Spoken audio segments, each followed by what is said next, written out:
8 March women's day, তার সঙ্গে India নিউজিল্যান্ডের টি-20 ম্যাচ।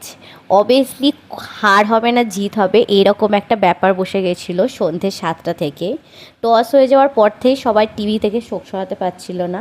তারপর আবার আমার এই পুচকু ভাগ্নির আবদারে বানিয়ে ফেললাম যে হোমমেড পিৎজা। সবাই বলেছিল তাহলে সানডেটা জমে যাবে ম্যাচ দেখতে দেখতে, তার সঙ্গে পিৎজা খাওয়া হয়ে যাবে, পিৎজা পার্টি হয়ে যাবে। তো হ্যাঁ চলো বানিয়েই ফেললাম। বাড়িতে যেহেতু মাইক্রোওভেন নেই তা বাড়িতে হোমমেডের মধ্যেই ট্রাই করেছিলাম কীরকম হয় তোমরা একটু দেখে নাও। প্রথমে পিৎজা বেসগুলো কিনে নেবে। পিৎজা বেস দেবে বাজারে কিনতে পাওয়া যায়, 35 টাকা করে প্যাকেট নেয়, 2টো করে পিৎজা বেস থাকে। এরপর একটা পিৎজা সস হয়, ওই পিৎজা বেসের ওপরে ওই পিৎজা সসটা লাগিয়ে নিয়ে ভেজিটেবলস অ্যাড করবে। ভালো রকমভাবে ভেজিটেবলস দিলে দেখবে আরও সুন্দর হবে জিনিসটা।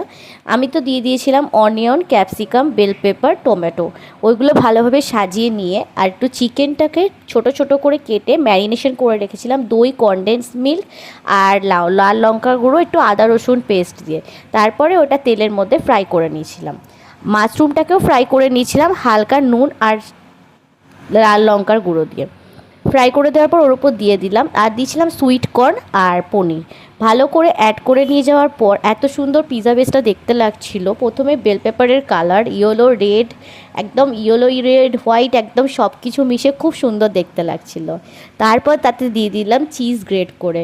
ভালো করে চিজটা পুরোটাই গ্রেট করে দেবে, যতটা করে চিজ দেবে ততটা পিৎজা দেখবে আরও সুন্দর টেস্টি হবে।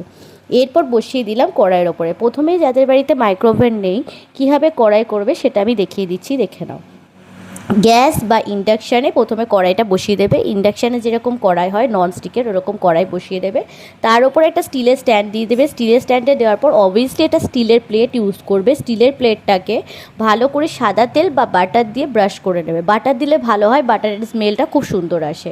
এরপর ওই পিৎজা বেসটাকে ভালো করে রেডি করে ওই স্টিলের প্লেটের ওপর চাপিয়ে দেবে। স্টিলের প্লেটের মধ্যে চাপিয়ে দেওয়ার পর তার ওপর দিয়ে দেবে ঢাকাটা দিয়ে 10 মিনিট ওয়েট করবে। 10 মিনিটস হয়ে গেলে দেখবে যখন ওটা বেক হয়ে আসছে, ওপর থেকে দেখতে পাবে বেক হয়ে আসছে, আস্তে আস্তে তুলে নেবে। এত সুন্দর বেক হয়েছিল মাইক্রোওভেনকেও হার মানাবে।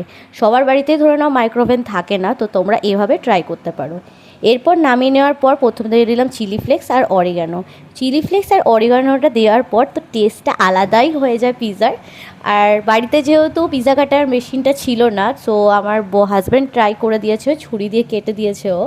তো তোমরাও অবভিয়াসলি বাড়িতে বানিও আর দেখো কেমন লাগছে।